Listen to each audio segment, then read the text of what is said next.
동남아에서 20년 이상 사역하시던 선교사님께서 현지 선교사님과 함께 한국에 20년 만에 잠시 방문하시게 되셨습니다. 어르신들은 다 아시겠습니다만 최근에야 해외 관광 열풍이 불어서 해외 여행객들이 많이 늘었지만 사실상 얼마 전까지만 해도 소수의 해외 출장이나 비전 트립을 제하고는 해외를 다녀오실 수 있는 분들은 그리 많지 않았습니다. 그러다 보니 이 가이드를 만나기까지 공항에서의 입출국 절차는 긴장과 또한 허둥됨의 연속일 수밖에 없죠. 내국인도 사실상 이러할진데 오랜 시간 선교지에서 생활하신 선교사님의 그 참 오랜만의 한국 일정은 어떠했겠습니까? 공항에서 초청받은 서울 모 교회까지 직접 가시는데 20년 상간에 변해버린 복잡한 이 서울 도심에 미아가 된 것처럼 도대체 어디로 가는 버스를 타야 하는지 사람들에게 물어봐도 잘 모르겠고 전철표를 어디서 구매하며 또한 기계를 어떻게 사용하는지조차도 몰라서 강아지처럼 현지 선교사님과 부끄러움을 무릅쓰고 이 전철 티켓 개찰구 안전봉 밑으로 기어 나오는 등 고생하며 반나절 만에 겨우 목적지까지 도착하셨다라는 에피소드를 들었습니다. 선교지에서 20년 이상 그들의 말과 또한 전통, 습관을 따라 사셨기 때문에 그 나라 사람 다 되셨겠구나 생각할지 모르겠지만 사실상 그 나라 사람들에게는 여전히 한국인이자 이방인으로 취급을 받으셨다라고 말씀하셨습니다. 그런데 문제는 자신의 고국인 한국에서조차도 선교사님은 너무 오랜 동안의 이 외국 생활로 인해서 이제 한국에서조차도 이방인이 될 수밖에 없었다라고 말씀을 하시더라고요. 가끔 일시 귀국하신 선교사님을 향해서 대뜸 언제 들어가세요? 라고 묻는 물음이 사실상 그분들에게 있어서는 섭섭하게 만드는 내용일 수 있다라는 것입니다. 그 선교사님의 고백은 지금부터가 중요합니다. 자신이 태어나고 자란 한국에서도 타국에서 생명 걸고 오랜 시간 선교했던 선교지에서도 이방인 취급을 받는데 천국에 가서조차 이방인 취급을 받게 된다면 어떻게 될까?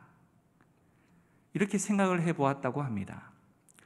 정말 아찔한 그런 이 등골이 오싹한 느낌이 들면서 이 땅에 살아가면서 참 신앙생활 잘 해야 되겠다 이렇게 다시 한번 다짐하는 기회가 되었다라고 말씀을 하셨습니다. 우리가 천국에서 이방인처럼 모든 것이 새롭고 몸에 맞지 않은 옷을 입은 것처럼 어색하고 불편하지 않으려면 먼저 이 땅에서 우리는 천국 사람화 되어져야 한다라는 것이죠. 그렇다면 어떤 모습으로 이 땅에서 우리가 살아가야 될까요? 우리가 그리스도인의 행위를 하려고만 애쓰기 전에 먼저 우리는 그리스도인이 되어야 합니다. 우리 자신을 먼저 변화시켜야 하고 그렇게 되면 우리가 하는 모든 행위는 자연스럽게 그리스도인의 행위로 드러나게 되어질 것이다 라는 말이죠. 우리는 그리스도인입니다. 아멘이십니까? 그리스도인이라면 그리스도의 열매가 당연히 열려야 되겠죠. 그런데 그리스도인인 우리의 삶 가운데 전혀 엉뚱한 열매들이 열리는 것을 종종 우리는 발견하게 된다는 것이죠. 그리스도인답지 않은 삶을 살면서 아무런 문제의식도 느끼지 못하는 것은 사실상 더 큰 문제입니다. 중병이 걸렸는데도 도대체 내가 무슨 병에 걸렸는지도 모르고 살아가는 것과 동일하다라는 것이죠. 중병이 걸렸으면 어떻게 해야 됩니까? 일단 병원을 찾아가야 되겠죠. 걸린 부위를 찍고 짜내고 약을 바르고 바로 치료를 해야 하는데 굶은 줄도 모르고 그냥 지나치다 보면 그 부위의 상처가 점점점 더 심해져서 때로는 신체의 일부분을 잘라내야 하는 엄청난 사태까지 진행되어질 수 있다는 것입니다. 우리의 노후의 편안한 삶을 위해 건강과 경제적인 조치들에 대해서는 참 많은 분들이 관심을 가지고 노력을 기울이시는 것 같습니다. 참 지혜로운 대처로 저도 생각이 되어집니다. 하지만 정작 죽음 이후의 삶을 위한 준비, 영혼을 위해서는 얼마나 관심을 갖고 우리가 준비를 하고 있느냐라는 것이죠.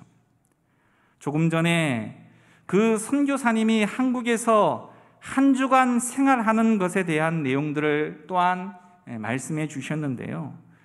상당히 어색하고 서투셨다라고 말씀을 해 주셨습니다. 그럴 리는 없겠지만 우리의 천국 생활이 서툴고 어색하면 어떻게 되겠습니까? 이것은 보통 심각한 문제가 아니라는 것이죠. 천국에서의 삶은 흔히들 말하는 사랑, 용서, 은혜가 기본적인 것들이죠. 이러한 것들이 우리의 삶 속에 사실상 체질화되지 않으면 천국에서의 삶이 굉장히 부담스러울 수 있다는 것입니다. 그리스도인들이 믿지 않는 이들, 특히 술자리나 담배를 피는 사람과 함께 있으면 굉장히 힘이 들죠. 5분, 10분도 견디기가 어렵습니다. 사실상. 왜 그렇습니까? 그들의 삶과 우리의 삶, 그 내용이 너무 다르기 때문이다라는 것이죠. 그래서 우리가 천국 삶의 체질화가 되어지지 않으면 천국이 바로 우리들에게 그렇게 되어질 수 있다는 것입니다. 아주 견딜 수가 없는 것이죠. 사실상 그럴 수도 없겠지만 진정한 그리스도인이 아니면 천국에 데려다 놓아도 천국이 지옥같이 느껴질 것이다 라는 것입니다. 따라서 이 땅에서 어떻게 사느냐는 굉장히 중요한 문제라는 것이죠. 이 땅에서 우리가 육체를 위해서 심는 삶을 살게 되어지면 육체로부터 썩어질 것을 거두게 되어질 것입니다. 하지만 이 땅에서 우리가 영적인 것을 심는 삶을 살아가게 되어지면 그 영적인 것들로부터 영원한 것을 우리는 거두게 되어질 것입니다. 다시 말해 이 땅에서 무엇을 심느냐에 따라서 우리가 거두는 것이 결정되어진다라는 것이죠. 콩을 심어놓고 가을에 이따만한 고구마를 거두리라고 예상하는 농부는 세상 천지에 없는 것처럼 땅에서 욕심과 악의 씨앗을 심고서는 천국의 열매를 기대하는 사람은 어리석은 사람이라는 것이죠. 지금 여러분은 어떤 씨앗을 심고 또한 뿌리고 계십니까? 우리의 삶의 양식이 얼마나 천국 생활에 어색하지 않는 모습이냐라는 것입니다. 가끔 비전 트립을 가보면 사전에 그분이 준비를 얼마나 잘 해왔는지 며칠 안에 확인이 되어집니다. 처음 며칠은 화사하게 미소를 띠고 또 예의 바른 아유 목사님 이런 언어, 아유 집사님이 먼저 하세요, 이 예의 바른 배려로 자신을 잘 포장할 수 있을지 모릅니다. 하지만 먹고 자는 인생에 있어서의 가장 기본적인 이러한 이 내용들이 잘 채워지지 아니하는 선교지 현장의 특성 때문에 인내심이 조금씩 무너지고 그 한계에 다다르면 그 사람의 본성, 습관, 언어적인 행위, 그 속이 다 드러나게 되어진다는 것이죠. 여러분, 우리의 신앙이 1분짜리, 하루짜리의 효력만 발휘하는 정도가 되어서는 되겠습니까? 말씀을 들을 때는 아멘 했는데 교회 문을 나서자마자 불평과 잔소리, 비방과 욕설이 난무하고 그것을 도대체가 아무렇지도 않게 여기는 우리의 모습을 우리는 철저히 회개하고 돌아보아야 한다는 것이죠.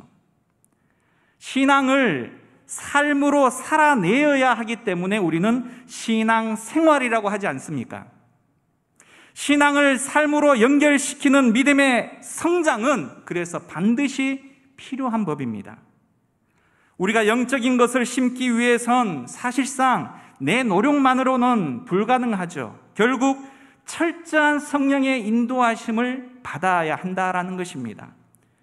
성령을 쫓는 삶을 산다라고 말하는 것은 결국 자신을 온전히 죽이는 삶을 살아가야 하는 것이죠. 만약 자신의 육신적인 생각, 육신적인 요구들이 살아서 펄펄 뛰게 되어지면 결코 성령의 인도를 따라 살 수가 없다는 것입니다. 복음의 최대의 역설은 바로 죽음을 죽음으로 이긴다라는 것이죠. 죽음을 통해서 생명을 얻어내는 것입니다. 예수님의 죽음이 그것이고 내가 산 것이 바로 그 증거이지 않습니까? 우리의 믿음은 더 이상 성경의 방대한 지식이나 신앙의 전통이나 종교적인 행위로 우리의 신앙을 대신해서는 안 되는 것입니다. 그런 것을 의지했던 내가 이제 죽고 그리스도께서 내 안에 살아 역사하도록 맡겨드리는 그 믿음이 우리에게 진실로 필요한 시대입니다. 여러분, 오늘 본문은 도대체 무엇을 말하고 있을까요? 내가 그리스도와 함께 십자가에 못 박혔나니. 저는 오늘 이 문장 안에서 몇 가지의 강조점을 한번 두어보고 싶습니다. 먼저, 이 말씀은 아무 개가 십자가에 못 박혔나니가 아니라 대상이 누구입니까? 내가 그리스도와 함께 십자가에 못 박혔나니 라는 것이죠. 다른 사람 탓할 일 없다는 것입니다. 핑계댈 일 없다는 것입니다. 우리가 종종 자주 하는 말들이 있죠. 강단에서 선포되는 말씀을 들으면서 이 말씀 내 남편이 들었어야 되는데, 내 아이들이 들었어야 하는데, 그 집사님이 들어야 하는데. 아니죠. 내가 듣고 내가 변해야 하죠. 우리 옆 사람에게 이렇게 한번 이야기해 볼까요? 내가 문제입니다. 제 잘못입니다. 제가 변하겠습니다. 이것만 돼도, 그죠? 이것만 돼도 얼마나 좋을까요? 이 말씀처럼 실천할 수 있는 우리 모두가 되어지기를 간절히 소망합니다. 또한 내가 그리스도와 함께 못 박혔나니라는 말씀은 나의 신체의 특정한 일부분, 머리만 바뀌거나 귀만 바뀌거나 손만 바뀌는 것이 아니라 나의 전 인격이 그리스도와 함께 못 박힌 것입니다. 다시 말해, 이제 나는 없는 것이죠. 그 대신에 오직 내 안에 그리스도께서 사시게 되신 것입니다. 우리들은 그리스도처럼 생각하고 그분처럼 마음을 써야 하고 이웃을 바라보며 모든 것이 그리스도와 같이 함께 변화되어져야 한다라는 것입니다. 만약 그리스도와 닮지 않는 이상한 그런 어떠한 모습이 우리 가운데 있다면 여전히 그 부분은 우리가 그리스도와 함께 못 박히지 못한 그 부분이 되어질 수 있다라는 것입니다. 중세시대의 한 신부가 어느 날 좁은 길을 가다가 이 나병 환자와 마주치게 되었다고 합니다. 많은 사랑과 은혜에 대한 내용들을 배우기도 했고 또한 전하기도 했는데 막상 그 환자를 마주치게 되자 순간 멈칫하고 본능적으로 자기도 모른 채 뒤로 한 발짝 물러서게 되었다라고 한 것입니다. 피한 것이죠. 그때 주님의 음성이 그 신부님의 뇌리를 스쳐 지나갔다라고 합니다. 그래서 그는 바로 그 자리에서 마음을 고쳐먹고 다시 그 나병 환자에게 돌이켜 쫓아가서 그에게 입을 맞추고 떠났다고 합니다. 그리고 얼마 가지 않아서 뒤를 돌아보게 되었는데요. 어떻게 된 일인지 그 나병 환자가 그 시야에서 전혀 보이지 않더랍니다. 그 신부는 그렇게 생각되었습니다. 아, 저분이 그리스도셨구나. 그것을 느끼는 순간 자리에 무릎을 꿇고 기도를 했다는 이야기입니다. 참 사소로운 사건이고 누구나 그렇게 행동할 수 있는 장면일 수 있지만 하나님은 그렇게 우리의 소소한 일상을 통해 다가오셔서 우리의 믿음을 보시길 원하신다라는 것입니다. 거대한 비전과 업적이 아니라 가장 작은 곳에서부터 우리는 그 하나님의 마음을 배우고 닮아가야 한다라는 것이죠. 실로 하나님은 다양한 모습으로 우리에게 다가오시죠. 우리는 하늘의 복의 겉모습이 이 땅에서 너무 왜소하고 초라하게 느껴지기 때문에 우리는 그것을 반가이 맞아들이기 어려워하고 그것에 대해서 하나님은 참으로 당황해 하십니다. 우리가 늘 낮고 겸손한 모습으로 이 땅을 살아가게 되어지면 무심코 행하고 지나치는 일들에서 바로 그리스도의 영광을 가리는 실수를 범하지 않는 삶을 살아갈 수 있게 되어진다라는 것입니다. 그래서 잠언 3장 34절에 겸손한 자에게는 은혜를 베푸신다라고 하나님께서 말씀하시죠. 우리는 내 안에 그리스도가 사신다라는 이 자부심을 좀 가지고 살았으면 좋겠습니다. 그분이 내 삶의 경찰처럼 우리를 옥죄는 것이 아니라 그분이 베푸신 은혜와 사랑 안에서 감격하며 세상이 줄 수 없는 그분만이 허락하시는 평강 가운데서 기쁨으로 주의 뜻을 행하는 주의 자녀들이 되어야 한다는 것입니다. 또한 오늘의 말씀은 나만 그리스도와 함께 못 박힌 것이 아니라 성실교회 모든 성도들이 동일하게 함께 그리스도와 못 박혔다라는 사실이죠. 신앙생활은 결코 혼자 하는 것이 아닌 줄 압니다. 특히 주의 이름으로 부르심을 받은 교회는 우리는 성실호라는 한 배를 타고 천국을 향해 함께 노를 저어가고 있는 중이죠. 각자의 달란트를 따라서 어떤 이는 식당에서 음식을 마련하고 어떤 이는 방향키를 잡고 바다의 길을 열어가며 또 어떤 이는 노를 젓는 등 각자에게 맡겨진 사명을 이루어가며 함께 망망대해를 헤쳐나가는 중인 줄 압니다. 누가 더 높고 낮음도 아니며 어떤 역할이 더 크고 작음도 아닌 한 사람 한 사람이 소중하고 귀하고 함께 연합해서 이 같은 성실호를 끌어가고 있다라는 것입니다. 누구를 탓하는 것은 그래서 결국 누워서 이 침을 뱉는 꼴이 되고 말고 자신은 변하지 않으면서도 다른 이를 향해서 손가락질하는 것은 참으로 그래서 어리석을 수밖에 없다라는 것이죠. 결국 우리는 서로가 예수님을 닮아가는 이 성장을 위해서 격려와 기도를 해 주어야 하고 먼저 된 자가 나중된 자를 아비의 심정으로 품고 기다려주고 또한 말씀으로 제대로 인도해 주어야 한다라는 것입니다. 서로의 아픔을 나몰라라 하지 않고 힘을 북돋아 최상의 믿음의 컨디션을 유지해서 어렵다는 이 시대를 넉넉히 뚫고 지나가야 한다는 것이죠. 미래를 준비하고 당면한 문제를 해결하기에도 시급한데 엉뚱한 일에 마음과 시간을 빼앗기게 되어진다면 우리의 미래는 더욱더 불투명해질 수밖에 없는 것입니다.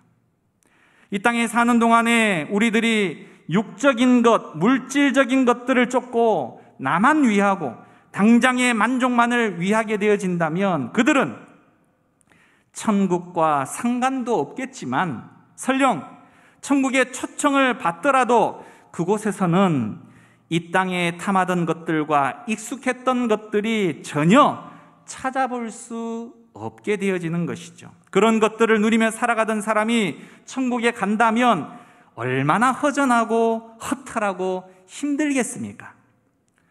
오늘 본문이 가져다주는 이 공동체적인 적용은 한 걸음 더 나아갈 필요가 있습니다.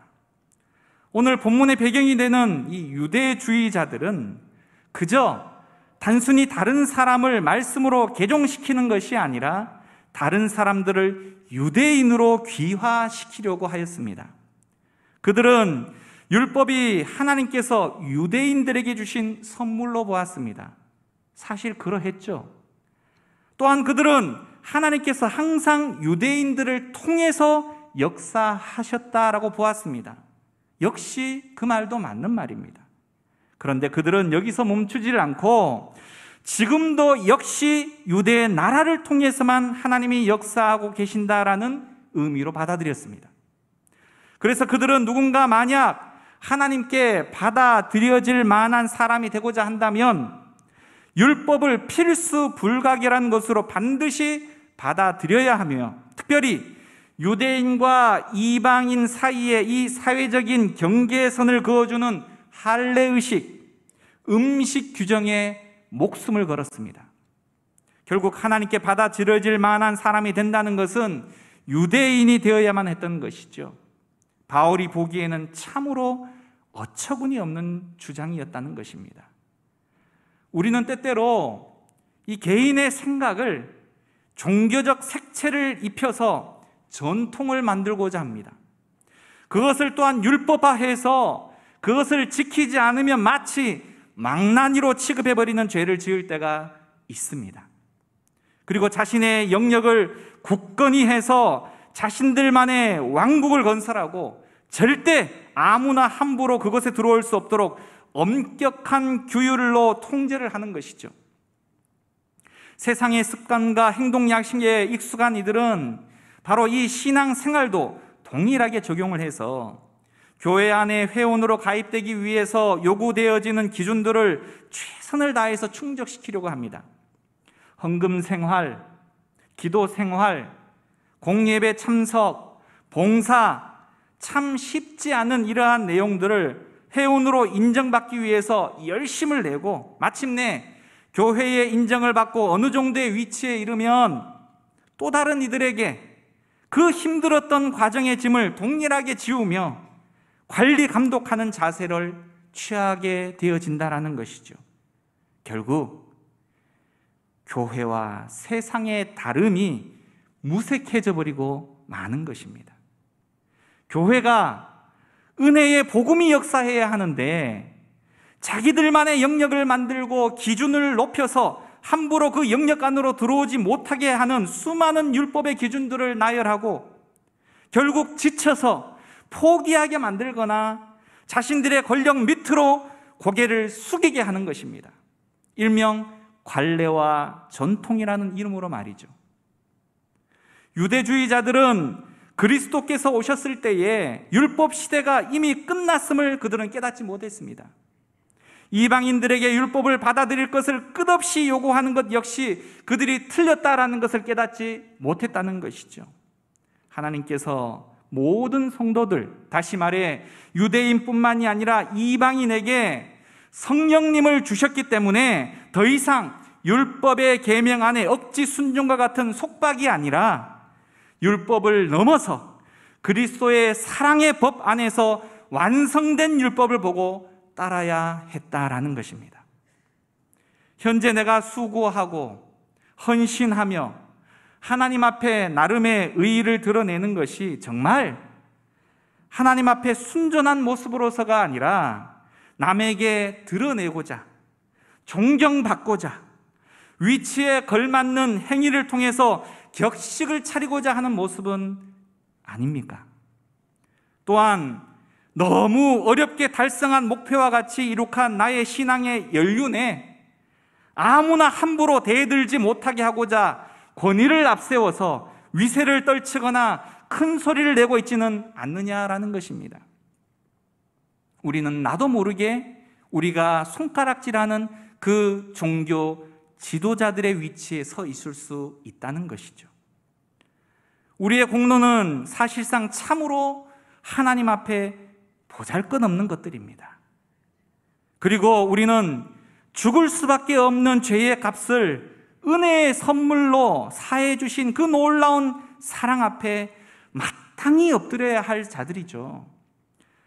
끝없이 살기를 원하고, 내 이름을 드러내기를 원하고, 존경받기를 원하고, 알아주기를 원하고, 내가 대장 되기를 원하는 그 못된 자아가 한 번의 눈물 콧물의 회개와 결단으로 완전히 해결되는 것이 아니라는 거 우리 다 잘 아시잖아요. 사도 바울의 고백, 나는 날마다 죽노라, 이 고백과 같이 성령님의 온전한 다스리심으로 인해서 우리는 사실상 날마다 죽어지는 경험을 해야만 합니다. 내 안에 오직 예수 그리스도만이 살아서 나의 모든 언어와 행실이 진정으로 예수 닮는 향기를 드러내어서 하나님을 보지 못해 믿을 수 없다라고 말하는 수많은 사람들을 향해서 여전히 살아계신 하나님을 드러내 보일 수 있는 증인들이 되어야 하지 않겠습니까? 요한복음 12장 24절, 우리가 다 잘 아는 말씀 함께 봉독해 보시겠습니다. 시작. 화면 띄워주세요. 시작.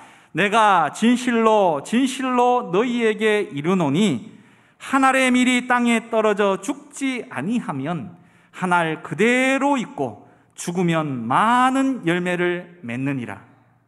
아멘. 이 말씀이 곧 서두에 말씀드렸던 그 선교사님의 고백처럼 천국에서조차 이방인이 되지 않을 수 있는 길이다라는 것입니다.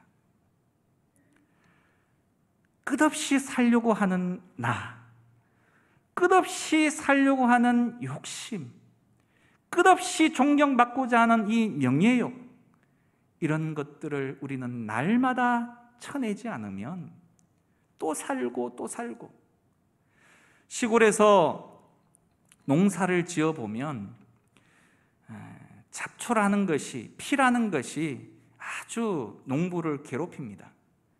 그냥 한번 밭에 가서 이 곡식의 이 모습을 바라보면서 잡초가 났구나 해서 그거를 한번 뽑아주면 열매를 거둘 때까지 잡초가 안 났으면 좋겠는데 뽑은 자리에 또 나고 뽑은 자리에 또 납니다.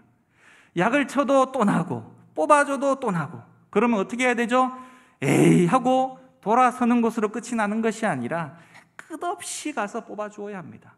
약도 쳐야 되고 뽑아도 줘야 하고, 그 열매에, 그 식물에, 그 농작물에 피해가 가지 않도록, 영양분을 빼앗기지 않도록 끝없이 농부의 헌신과 수고가 필요한 것처럼 우리의 자아가 끝없이 올라오고자 하는 이 마음들을 우리는 성령님의 인도하심으로 날마다 쳐야 한다는 것이죠.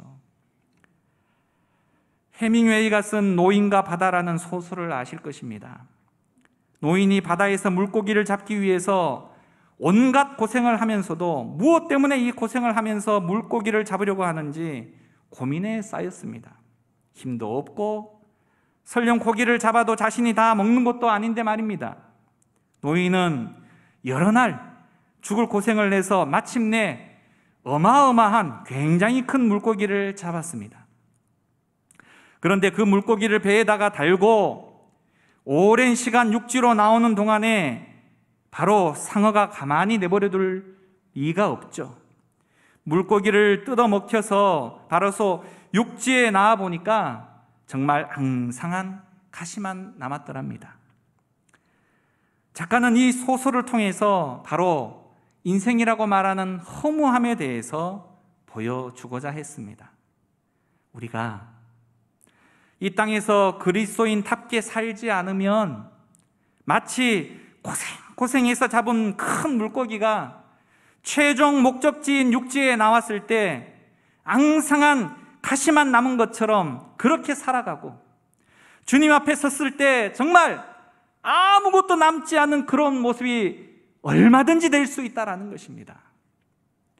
사랑하는 성도 여러분, 오늘을 계기로 다시금 우리 각자의 삶을 좀 돌아보시면서 그리스도와 함께 못 박혀 나는 이제 더 이상 없고 내 안에 그리스도만 살아있는 그런 참된 그리스도인다운 삶을 좀 멋있게 살아보지 않으시겠습니까?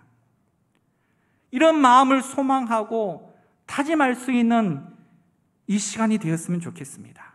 그래서 인생이 바뀌고 목적이 바뀌고 삶이 바뀌어서 정말 누가 보더라도 아, 저 사람 참된 그리스도인이야 라고 이 이야기를 들을 수 있는 우리 모두가 되어지기를 간절히 부탁드립니다.